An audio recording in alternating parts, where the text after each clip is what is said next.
आज हम आपको उस महिला की कहानी बताने जा रहे हैं जिसने अपने पुनर्जन्म का दावा किया था और उसके ऊपर कई रिसर्च भी हुई हैं और आज तक भी ये एक रहस्य है कि क्या उस महिला का पुनर्जन्म हुआ था।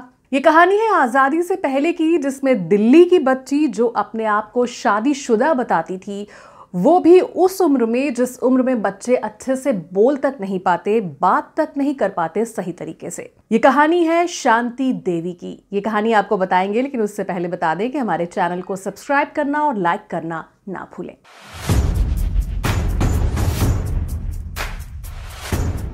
शांति देवी का जन्म दिल्ली के एक परिवार में 11 दिसंबर 1926 को हुआ था। जब ये 3 साल की हो गई थी और जब इन्होंने थोड़ा बहुत बातचीत करना शुरू कर दिया था, तो उस समय ये कई बार कहा करती थी कि वो शादीशुदा हैं और उनके बच्चे भी हैं। उनका घर यहाँ पर नहीं है। जब एक छोटी सी बच्ची ऐसी कोई बात अपने मुंह से करती थी तो माँ बाप उसे बच्ची की शैतानी समझकर नजरअंदाज कर देते थे।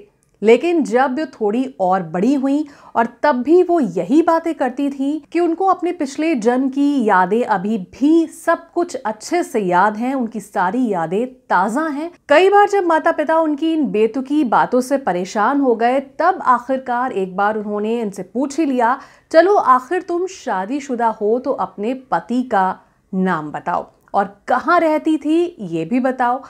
तब जो इस बच्ची ने बताया, उसको सुनकर उसके माता पिता के भी होश उड़ गए और वो उसे एकटक देखते रह गए। बच्ची ने कहा कि वो अपने पति का नाम नहीं ले सकती और वो शर्मा गई। उसके बाद उसने बताया कि वो मथुरा की रहने वाली है और द्वारकाधीश जी के मंदिर के सामने उनके पति की दुकान है और घर भी उसी जगह पर है।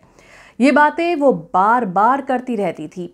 अब वो स्कूल जाने लगी थी, लेकिन आश्चर्य की बात ये थी कि जो लड़की कभी दिल्ली से बाहर गई ही नहीं, वो मथुरा की आम भाषा में सबसे बातचीत करती थी। जी हाँ, उसका बोलने का लहजा भी मथुरा वाला ही था। वहीं स्कूल के प्रिंसिपल ने जब लड़की से अकेले में बात करने की बात कही और वो सब कुछ बताया, लेकिन जब प्रिंसिपल ने उसके पति का नाम पूछा तो उसने पति का नाम नहीं बताया। ऐसे में प्रिंसिपल ने उसे एक लालच दिया कि अगर वो उसे अपने पति का नाम बता देती है तो वो उसे उसके पास ले जाएगा और उससे मिलवा देगा। जिसके बाद बच्ची ने बहुत ही शर्मा कर जवाब दिया, केदारनाथ चौबे। प्रिंसिपल ने एक चिट्ठी लिखी केदारनाथ चौबे के नाम, जिसमें उनका पता उन्होंने वही लिखा जो उन्हें उस बच्ची ने ही बताया था।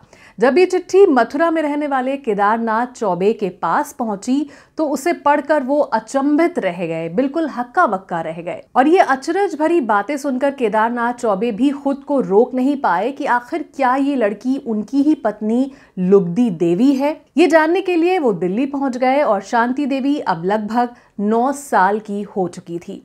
केदारनाथ चौबे और उनके परिवार ने शांति देवी से बहुत सारे सवाल पूछे और उसने हर सवाल का जवाब दिया और जवाबों को सुनकर केदारनाथ चौबे का पूरा परिवार सन्न रह गया। केदारनाथ चौबे ने शांति देवी से अकेले में बात करनी चाहिए। शांति देवी ने अपने पति केदारनाथ चौबे से जो कहा उसे सुनकर उन्हें पूरा यकीन हो गया कि ये उनकी पत्नी लुगदी देवी ही हैं जिसने दोबारा जन्म लिया है। इतना ही नहीं, महात्मा गांधी के पास भी ये बात पहुंची। उन्होंने भी इस मामले में अपना दखल दिया और भारत के कुछ प्रबुद्ध लोगों के साथ मिलकर एक टीम का निर्माण किया जिसने इसकी छानबीन की।